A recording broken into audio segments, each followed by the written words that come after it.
Baik, selamat malam. Pada kali ini saya akan mencoba untuk menjawab dua pertanyaan yang sering muncul tentang kepemimpinan situasional. Yang pertama, pertanyaan itu adalah ciri-ciri gaya kepemimpinan situasional. Yang kedua, apa kerugian gaya kepemimpinan situasional?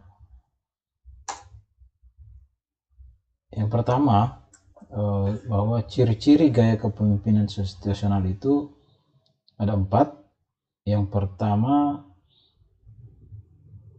kepemimpinan situasional selalu melakukan pelatihan. Ciri yang pertama gaya kepemimpinan situasional adalah menyempatkan waktu untuk melakukan pembinaan terhadap tim demi mendorong anggota lebih berkembang dan mandiri dalam pekerjaan. Jadi senantiasa melakukan pelatihan-pelatihan yang berguna untuk anggota sehingga mereka dapat berkembang dalam pekerjaan yang dipercayakan kepada masing-masing anggota. Yang kedua adalah fleksibilitas. Ciri yang kedua, fleksibilitas juga merupakan ciri utama dari kepemimpinan situasional. Sebab kamu atau kepemimpinan situasional ini dituntut untuk lebih bisa menyesuaikan diri dengan keadaan tim, bukan sebaliknya. Jadi kepemimpinan situasional seperti diterangkan sebelumnya bahwa adalah kepemimpinan yang senantiasa dapat menyesuaikan diri dengan keadaan. Jadi kita sebagai pemimpin situasional itu dituntut untuk bisa beradaptasi dengan lingkungan yang ada. Yang ketiga, ciri daripada kepemimpinan gaya kepemimpinan situasional adalah kejujuran. Gaya kepemimpinan situasional juga dapat ditunjukkan dengan selalu jujur dalam melihat realitas kondisi yang ada dan berani untuk mengakuinya. Jadi kepemimpinan situasional ini juga dituntut untuk selalu jujur dalam melihat realitas. Jadi dia dapat menyesuaikan dengan keadaan realitas yang ada, seperti apa dia harus bersikap, dia harus jujur, dia harus mengakui bahwa kalau misalnya gayanya itu tidak sesuai, dia akan berubah. Jadi hanya dengan kejujuran dia dapat melakukan perubahan dan beradaptasi dengan lingkungannya. Yang keempat adalah mampu mendelegasikan tugas. Kepemimpinan dengan gaya kepemimpinan situasional harus mampu mendelegasikan tugas kepada bawahannya. Dengan begitu, pemimpin tersebut mengizinkan timnya untuk berkembang. Jadi, kepemimpinan situasional ini juga mempunyai kemampuan mendelegasikan atau memberikan kepercayaan kepada bawahannya, pada kelompoknya, sehingga kelompoknya juga bisa berkembang dengan kepercayaan yang diberikan. Kelompoknya menjadi tertantang untuk melakukan kepercayaan yang sudah diberikan oleh pimpinan atau atasannya. Pertanyaan yang kedua adalah, apa sih kerugian gaya kepemimpinan situasional? Nah, meski gaya situasional leadership ini bisa membawa kebaikan dalam tim dan perusahaan, akan tetapi pendekatan ini juga memiliki beberapa kelemahan.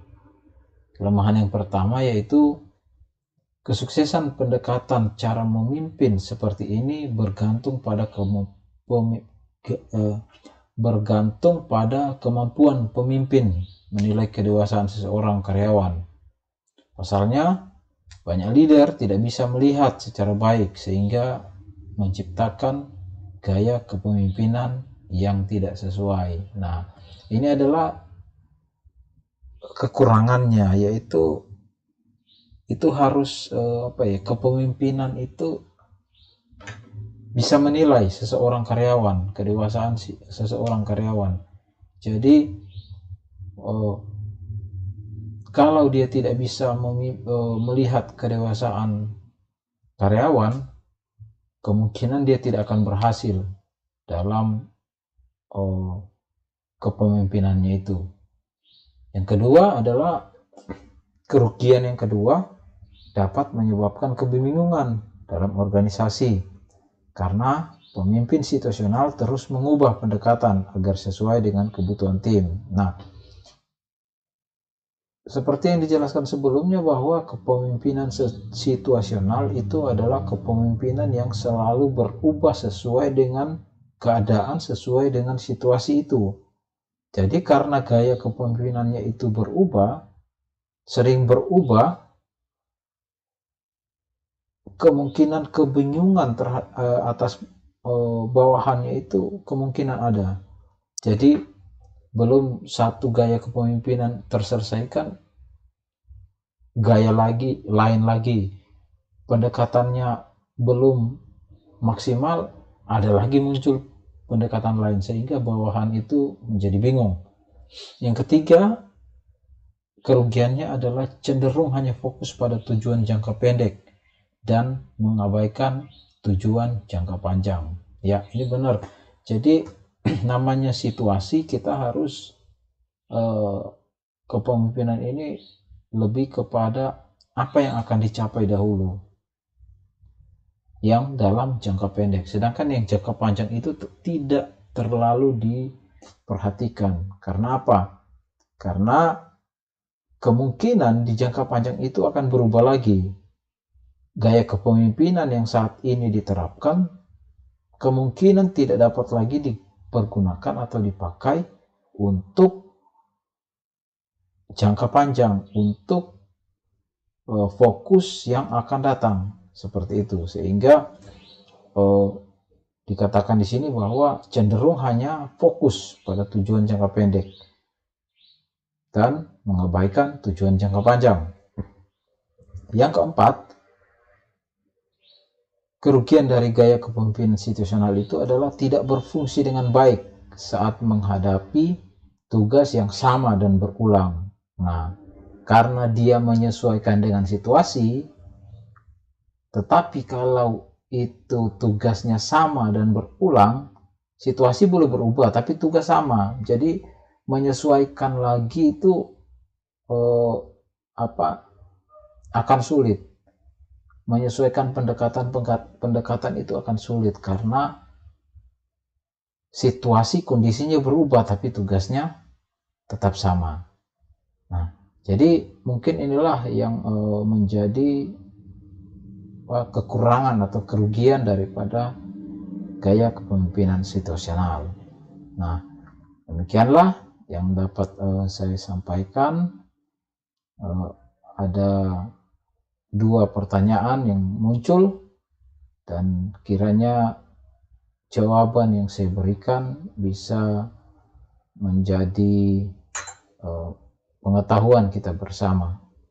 Terima kasih. Selamat malam.